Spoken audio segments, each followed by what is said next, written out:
elbows in. Catch, grab, cut, strike. So I slide in, grab, cut, strike. Yeah, try it really slow. Feel that. In other words, when I'm going from half front facing to front facing, my body is rotating on this axis right here.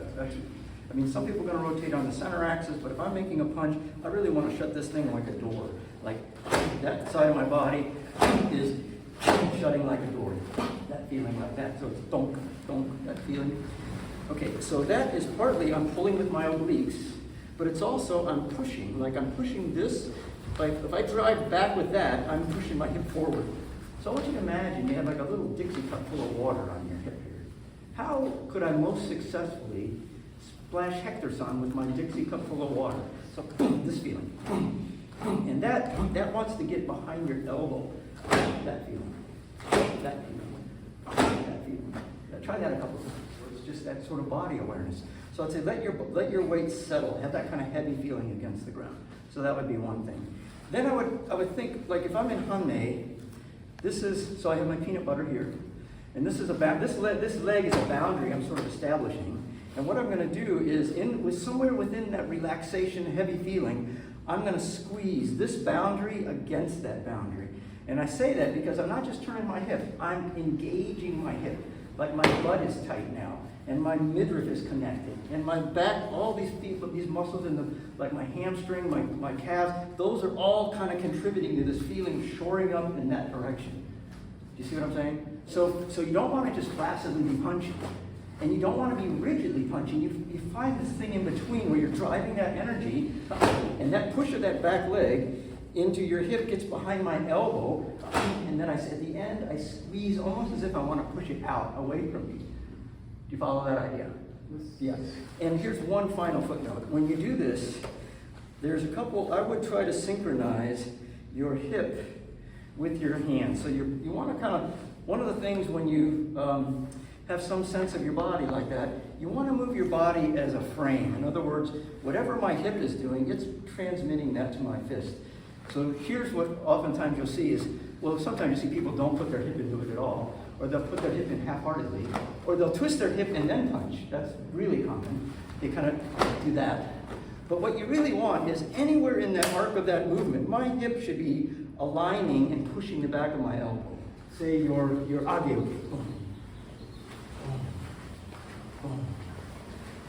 Let the rotation motivate your arm up. So really, I'm getting just like the punch, I'm getting my hip behind my elbow. I'm not pulling my arm from above, I'm pushing my arm from below. And then when you say, hey, I got that without too much difficulty, then what I'm going to do is I'm going to, within the context of that efficient movement, I'm going to imbue it with some energy. Because most of the time in our training, we start and stop a lot. Like we make a rising block, and then we make a forearm block, and then we make a downward block. But see if you can just attach your blocks to this constant movement of your core. So that feels crack. Now when you feel you have that, then start giving it a little bit of energy.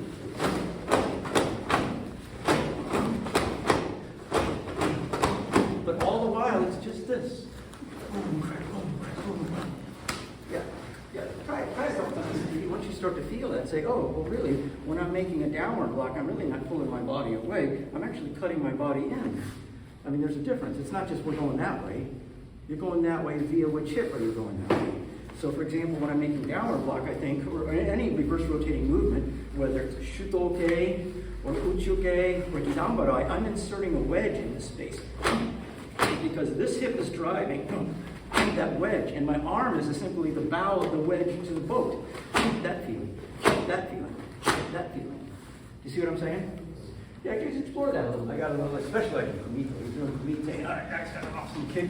And sometimes you just have to get that energy back down, find your center again, because you want this low going forward feeling. You don't want to be tight and looking down feeling. That's just the opposite. That's the mental equivalent of that. You want that, so your feeling should have that kind of same idea. Okay, so keep this nice and clean line. So I would say, I thought for a while, like, what makes elegant movement? Like what makes something elegant? So one of my teachers one time said, Rick, everything should be elegant. He said to me, everything should be elegant. And I'm like, well, that's kind of an obtuse word. Like, what does he mean by elegant? But we know it when we see it, right? When you see a really beautiful dancer, a ballerina, or a figure skater, or a really beautiful kata performance that's not in their head, but just connected with a grace and ease. I mean, those might be words we would attach to elegance, right? A graceful movement, right? So say, well, maybe we can figure out what makes elegance. Maybe there is a thing. So I would say one is this. So when you stand with this feeling. When you walk into a room, you walk into a room with that feeling. So you have to have that sense. There's a funny sense about that. Then the second thing I would say is you don't want any extraneous movement. Like you really want, everything should be very pristine. So watching like this last movement, if you got a little bit of a bobble in your shape, if you're kind of moving like this, I would say that's not a very elegant movement. Like what you want is you want that really clean line in your shape. So everything is like there's no energy that's trying to compensate because you're offline. Every ounce of energy you're putting in the technique is going into the technique. So the point is this, that a lot of times you see people have pretty strong punch, but they have kind of a lackadaisical step. Whatever the energetic is of your punch, that should be the energetic of your step.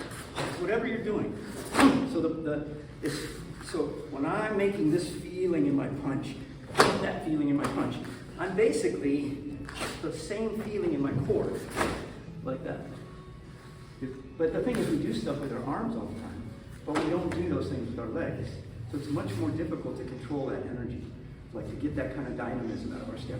But it's based a lot on that feeling of compression. So I sink into this leg, eye up, shoulders down, eye up. I squeeze my foot up, and then it's going to pick up my hand, and this compression goes into my center, goes into my fist. That's my step. So that feeling like that. Okay, like I can have my weight back, but I can absolutely have my center forward. Like I can, like if distance here, I can have my weight back and my center back, or I can have my weight back and my center forward. You see the difference? So sometimes it's really what it's about is how you're drawing a line inside your shape that's supporting that movement. And I would argue that is really your form. Your form isn't this thing you see in a book that looks like that. Your form is that, like a guitar string that you're plucking. It's the line that you're actuating when your technique arrives. That's your form. So as I'm pushing here with my squeezing peanut butter, it's connected to there. Donk. Donk. You see that what I'm talking about? So this squeezing thing, I think everyone can relate to. Oh yeah, I can feel that. Feel it in your whole body. Donk. Donk. Not this. Like when someone would be pushing on my arm, I could definitely get it there. I could get it up here. But to get that pressure to ultimately arrive in my foot, that was a bigger challenge. Like getting the technique into your stance that's an ambition. Okay, and I would guess maybe a decade-long ambition. That's not an easy one to earn. And you watch people when they punch, for example, if they're punching, first of all, you see people punching with their shoulders. Then usually after 5 or 10 years, they're using their hip a little bit. But watch how many people have it like when they're driving that hip forward, they're pushing the flat of their foot against the ground. So from here to here is a connection. The same as is a connection. The same as connection. You follow that idea?